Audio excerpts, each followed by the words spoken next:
जय हिंद दोस्तों, आज के इस क्लास में आप सभी का बहुत बहुत स्वागत है। तो दोस्तों, आरपीएफ, एसआई और कांस्टेबल एग्जाम के लिए आज के इस वीडियो में इस किरण पब्लिकेशन के बुक से प्रीवियस ईयर पेपर को सॉल्व करेंगे, जो कि साथियों टीसीएस के द्वारा आरआरबी, आरपीएफ कांस्टेबल एग्जाम में 17 जनवरी 2019 को फर्स्ट शिफ्ट में पूछा गया था। जैसे कि साथियों आप लोग स्क्रीन पर ये पेपर देख पा रहे हैं, ये 17/1/2019 का फर्स्ट शिफ्ट का पेपर है और इसमें साथियों टोटल 120 क्वेश्चन पूछा गया है, जिसमें से 50 क्वेश्चन जीके जीएस से है। तो साथियों आज हम लोग इसी 50 क्वेश्चन को कवर करने वाले हैं। तो साथियों आप सभी सेशन को बिना स्किप किए लास्ट तक पूरा ध्यानपूर्वक देखिएगा और आज के इस 50 प्रश्न में से आप लोग कितने प्रश्नों के सही सही आंसर कर पाते हैं, ये आप सभी को सेशन के लास्ट में कमेंट करके बताना है। तो चलिए इसी के साथ आज के इस क्लास को स्टार्ट करते हैं। तो फटाफट से आप सभी लाइव में आ जाइए। तो पहला क्वेश्चन देखिए आपके सामने है, निम्नलिखित में से कौन सा निचली भूमि क्षेत्र युक्त महाद्वीप है। सभी ऑप्शन को ध्यान से पढ़िए और साथियों प्रत्येक स्टूडेंट को नीचे लाइव चैट में अपना अपना आंसर जरूर करना है। तो यहाँ पर इस क्वेश्चन का आंसर क्या हो जाएगा, ऑस्ट्रेलिया। ऑस्ट्रेलिया जो है विश्व के महाद्वीपों में सबसे छोटा एवं सबसे कम भूमि क्षेत्र वाला महाद्वीप है। आगे देखिए, किस मौलिक अधिकार के तहत बोलने और अभिव्यक्ति की स्वतंत्रता है। चलिए क्वेश्चन नंबर 2 के लिए आंसर बताएंगे। तो यहाँ पर इसका आंसर हो जाएगा स्वतंत्रता का अधिकार। साथियों स्वतंत्रता का अधिकार भारतीय संविधान के अनुच्छेद 19 से लेकर 22 के तहत निहित है। तो आर्टिकल को भी ध्यान रखना है। आइए तीसरा क्वेश्चन देखिए, निम्नलिखित में से कौन सा मंदिर कामुक रचना के लिए प्रसिद्ध है। बिल्कुल टॉप लेवल का क्वेश्चन पूछा गया है। साथियों आपको एक भी क्वेश्चन को स्किप नहीं करना है। तो कौन सा मंदिर कामुक रचना के लिए प्रसिद्ध है, इसका आंसर हो जाएगा खजुराहो का मंदिर। साथियों खजुराहो मंदिर मध्य प्रदेश में हिंदू और जैन मंदिरों का एक समूह है, जिसे चंदेल राजवंश द्वारा बनवाया गया था। किस राजवंश के द्वारा, तो चंदेल राजवंश के द्वारा। यदि द्रव माध्यम में केवल पानी है तो मिश्रण को क्या कहा जाता है। तो यहाँ पर इस क्वेश्चन का आंसर क्या हो जाएगा, समपार्श्विक मिश्रण। डी ऑप्शन यहाँ पर सही है, चौथा ऑप्शन समपार्श्विक मिश्रण। भारत का अधिकांश भागों पर कौन सी मिट्टी पाई जाती है। और देखिए साथियों, अगर आपको किसी भी क्वेश्चन में थोड़ा भी डाउट होता है तो आप लोग तुरंत कमेंट करके पूछिए। और साथियों आप लोग डेली क्लास को अटेंड कीजिए। क्लास का टाइमिंग रहेगा शाम 7:30 बजे से, यानी कि शाम 7:30 बजे से आपको ये क्लास डेली लाइव चैट के साथ दिया जाएगा। तो 5 के लिए आंसर हो जाएगा जलोढ़ मिट्टी। निम्नलिखित में से कौन सा विकल्प कबड्डी खेल से संबंधित है।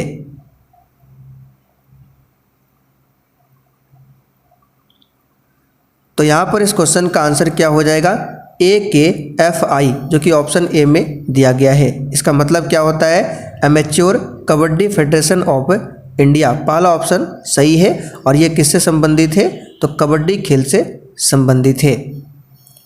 भारतीय राष्ट्रीय कांग्रेस की स्थापना खालिस्तान में हुई थी। साथियों ये बहुत ही सिंपल सा क्वेश्चन है, लेकिन यकीन मानिए ये क्वेश्चन बार बार एग्जाम में रिपीट होता है, तो इसे याद कर लीजिए। सही आंसर हो जाएगा 28 दिसंबर 1885 को भारतीय राष्ट्रीय कांग्रेस की स्थापना होती है। किसने किया था, तो A.O. ह्यूम ने। निम्नलिखित में से कौन एक आणविक मोनोलिथ है। चलिए ऑप्शन देख लीजिए, क्लोरीन, ऑक्सीजन, सल्फर, आर्गन। तो इसका जो आंसर हो जाएगा आपका चौथा ऑप्शन हो जाएगा आर्गन। इनमें से कौन अंडमान और निकोबार द्वीप समूह को अलग करता है। तो साथियों अंडमान और निकोबार द्वीप समूह को अलग करता है 10 डिग्री चैनल। यहाँ पर तीसरा ऑप्शन आपका सही है। अंडमान निकोबार की राजधानी कहाँ पर है, पोर्ट ब्लेयर, जो कि साउथ अंडमान में स्थित है। क्षय रोग और टीबी रोग खाली स्थान के कारण होता है। तो साथियों क्षय रोग और टीबी रोग को तपेदिक भी बोला जाता है। टीबी यानी कि माइकोबैक्टीरियम ट्यूबरकुलोसिस। तो ये जो होता है बैक्टीरिया के कारण होता है। आंसर क्या हो जाएगा यहाँ पे? बैक्टीरिया। और बैक्टीरिया को हिंदी में जीवाणु कहा जाता है। घर्षण के कारण एक दूसरे के संपर्क में दो सतहों की सापेक्ष गति खाली स्थान है।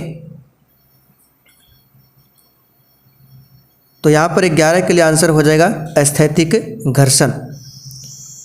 कोलेरू झील खाली स्थान के त्रिकोण में पाई जाती है।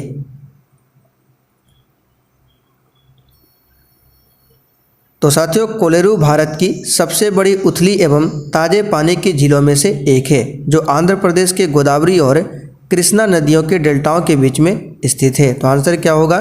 गोदावरी और कृष्णा। लोकसभा में कितने एंग्लो इंडियन सदस्य मनोनीत किए जा सकते हैं?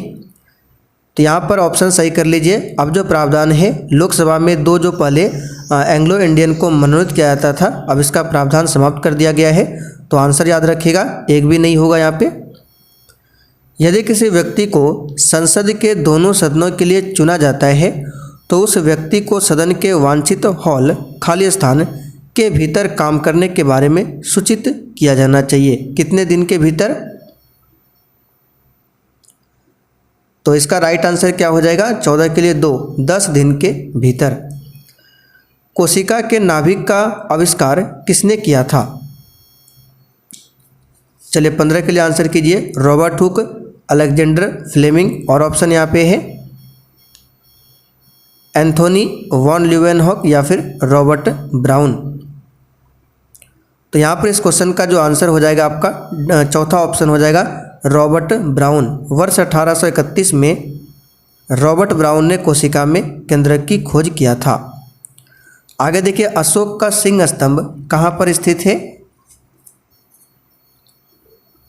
तो साथियों अशोक का जो सिंह स्तंभ है ये सारनाथ में स्थित है। सारनाथ कहाँ पर है? उत्तर प्रदेश में। निम्नलिखित में से कौन सा एक लकड़ी के लुगदी पर रासायनिक अभिक्रियाओं द्वारा निर्मित रेशे से बनाया गया फाइबर है? सही आंसर है रेयॉन। रेयॉन एक मानव निर्मित फाइबर है जो रासायनिक उपचार द्वारा सेलुलोज नामक प्राकृतिक कच्चे माल से तैयार किया जाता है। रियो पैरालंपिक 2016 में पहली भारतीय महिला पैरालंपिक पदक की विजेता दीपा मलिक ने कौन सा पदक जीता था? तो ये ओल्ड करंट अफेयर्स है, इसको स्किप कर रहे हैं। हालांकि इसका आंसर होगा रजत। दक्षिण भारतीय मंदिरों के प्रवेश द्वार को कहा जाता है? ये क्वेश्चन आपके एग्जाम के लिए इंपॉर्टेंट बन सकता है। तो देखिए दक्षिण भारत में सबसे प्रसिद्ध मंदिर द्रविड़ शैली में बनाए जाते हैं। किस शैली में बनाए जाते हैं? द्रविड़ शैली में। और यहाँ पे पूछा गया कि दक्षिण भारतीय मंदिरों के प्रवेश द्वार को कहा जाता है, तो गोपुरम कहा जाता है। क्या कहा जाता है? गोपुरम। भविष्य की पीढ़ियों की ज़रूरतों को पूरा करने की क्षमता को आगे बढ़ाए बिना वर्तमान पीढ़ी की ज़रूरतों को पूरा करने की क्षमता विकसित करना, यह वाक्य क्या समझाता है? तो ये वाक्य जो है ये हमें समझाता है सतत विकास के बारे में। सापेक्ष घनत्व इकाई क्या है? और देखिए साथियों जिन्होंने अभी तक लाइक नहीं किया है, प्लीज़ आपसे रिक्वेस्ट है आप लोग सेशन को साथ में लाइक करते चलिए। तो सापेक्ष घनत्व इकाई है, तो यहाँ पर आंसर हो जाएगा कोई भी नहीं। सापेक्ष घनत्व की कोई भी इकाई नहीं होती है। निम्नलिखित में से दिल्ली सल्तनत के किस लोकप्रिय सुल्तान ने अलाई दरवाज़ा का निर्माण करवाया था? सभी ऑप्शन को देख लीजिए, इसी दोनों में से कोई होगा। तो कल भी हमने क्लास में आपको बताया था, रात 8 बजे की क्लास में, अलाई दरवाज़ा का निर्माण करवाया था अलाउद्दीन खिलजी ने। किसने? अलाउद्दीन खिलजी ने। इसे ध्यान रखिएगा। चलिए क्वेश्चन नंबर 23 से देखिए, बर्फ का गलनांक कितना होता है? तो देखिए बर्फ का गलनांक केल्विन में, फ़ारेनहाइट में और सेल्सियस में, तीनों आपको ध्यान रखना है। तीनों ही बता देते हैं। केल्विन में पूछे तो केल्विन में पूछे तो 273.15 केल्विन होता है बर्फ़ का गलनांक।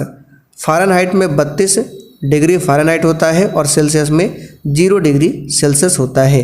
तो यहाँ पे बर्फ़ का गलनांक पूछा गया है किसमें, केल्विन में भी है, फ़ारेनहाइट में भी है, सेल्सियस में भी है। तो आंसर जो हो जाएगा यहाँ पे 273.15 केल्विन, क्योंकि सेल्सियस में यहाँ दिया हुआ है 0 होता है, ये तो होगा नहीं। फ़ारेनहाइट में 32 होता है, ये भी नहीं होगा। निम्नलिखित में से दुनिया का सबसे बड़ा झरना कौन सा है? राइट आंसर है एंजेल फॉल्स। विश्व का सबसे ऊंचा जलप्रपात जो है ये वेनेजुएला में स्थित है, एंजेल फॉल्स। सत्यमेव जयते शब्द किस उपनिषद में से है? राइट आंसर है मुंडकोपनिषद, ध्यान रखिएगा। ओलंपिक पदक विजेता सुशील कुमार किस खेल से जुड़े हैं? तो साथियों सुशील कुमार एक पूर्व भारतीय पहलवान है। तो ये किससे जुड़े हैं? याद रखिएगा, कुश्ती से। नर्मदा नदी किस स्थान से निकलती है? ये क्वेश्चन भी बार बार रिपीट होता है, ध्यान रखें। तो साथियों नर्मदा नदी किस स्थान से निकलती है? तो अमरकंटक, याद रखिएगा, मध्य प्रदेश में अमरकंटक की पहाड़ी से निकलती है। निम्नलिखित में से किस शहर को विश्व की लौह और इस्पात की राजधानी के रूप में जाना जाता है? तो इसे जाना जाता है पिट्सबर्ग को। भारत में किस नदी पर सबसे ऊंचा झरना पाया जाता है? देखिए भारत में पूछा जा रहा है। राइट आंसर है शरावती नदी पर। मौलिक अधिकारों में समानता का अधिकार क्या है? अच्छा, मौलिक अधिकार की बात करें, वर्तमान में टोटल 6 मौलिक अधिकार है, पहले 7 थे, एक मौलिक अधिकार हटाया गया है, संपत्ति का मौलिक अधिकार। तो मौलिक अधिकारों में समानता का अधिकार क्या है? तो इसका राइट आंसर हो जाएगा कानून के समक्ष सभी लोग क्या है, समान है। महाबलीपुरम में प्रसिद्ध समुद्र तट का निर्माण किसने किया था? चलिए ऑप्शन को देख लीजिए, नरसिंह वर्मन प्रथम, चलिए और ऑप्शन है राजेंद्र चोल, आदित्य कारिलकन या फिर नरसिंह वर्मन द्वितीय। तो 31 के लिए जो आंसर हो जाएगा नरसिंह वर्मन द्वितीय हो जाएगा। पल्लव शासक नरसिंह वर्मन द्वितीय ने महाबलीपुरम या मामल्लपुरम में बीच का निर्माण करवाया था। बीच यानी कि समुद्र तट। खालिस्तान को धार्मिक स्वतंत्रता दी गई है।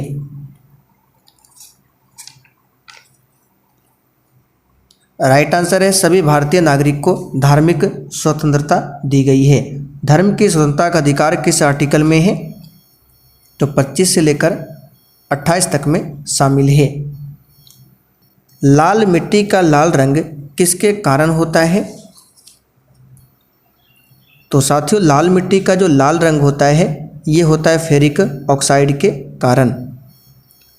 पहली सार्वभौमिक परिषद कब गठित हुई थी? और देखिए साथियों अगर आपको इसका PDF चाहिए तो डिस्क्रिप्शन बॉक्स में टेलीग्राम चैनल का लिंक है, जाकर ज्वाइन कर लीजिए, वहाँ पर यह PDF आपको मिल जाएगा आंसर के साथ में। तो पहली सार्वभौमिक परिषद कब गठित की गई थी? इसका राइट आंसर है 1893 में। कहाँ पर? तो शिकागो में। अर्थशास्त्र में वैकल्पिक कार्यक्रम का क्या अर्थ है? राइट आंसर है दीर्घकालिक योजना। एक नर्तकी की कांस्य प्रतिमा कहाँ से मिला है? राइट आंसर है मोहनजोदड़ो से। शुक्र अपने अक्ष के खाली स्थान के चारों ओर घूमता है। तो देखिए सौरमंडल में 2 ऐसे ग्रह हैं, शुक्र और यूरेनस। तो साथियों शुक्र और यूरेनस को छोड़कर सभी ग्रह जो है सूर्य के विपरीत दिशा में परिक्रमा करते हैं और अपनी धुरी पर वामावर्त यानी कि पश्चिम से पूर्व की ओर घूमते हैं। जबकि शुक्र और वरुण यानी कि यूरेनस और शुक्र और वरुण जो है दक्षिणावर्त यानी पूर्व से पश्चिम की ओर घूमते हैं। तो यहाँ पर आंसर आपका क्या हो जाएगा? पूर्व से पश्चिम। बाकी सभी ग्रह पश्चिम से पूर्व घूमते हैं। धर्मनिरपेक्ष राज्य का क्या अर्थ है? तो साथियों धर्मनिरपेक्ष राज्य का अर्थ यह है कि वह देश और उसके लोगों के लिए किसी धर्म की प्राथमिकता नहीं देता है तो आंसर जो हो जाएगा यहाँ पे सभी धर्मों को समान रूप से देखना, धर्मनिरपेक्ष राज्य का ये अर्थ है। भारतीय अर्थव्यवस्था में प्रयुक्त प्रणाली कौन सी है? तो ऑप्शन को ध्यान से देखिए, सिंपल सा क्वेश्चन है। भारत की अर्थव्यवस्था किस प्रकार की है? मिश्रित अर्थव्यवस्था यानी मिक्स्ड इकोनॉमी है। चलिए आगे देखते हैं। भारत के राज्य का राज्यपाल नियुक्त किया जाता है किसके द्वारा? आसान क्वेश्चन है, राष्ट्रपति के द्वारा। आर्टिकल 155 के अनुसार राज्यपाल की नियुक्ति भारत के राष्ट्रपति करते हैं और राज्यपाल जो है राज्य कार्यपालिका का कौन होता है? प्रधान होता है। राज्यपाल बनने के लिए उम्र पूछे तो मिनिमम 35 वर्ष है। खालिस्तान की सबसे ऊंची चोटी है?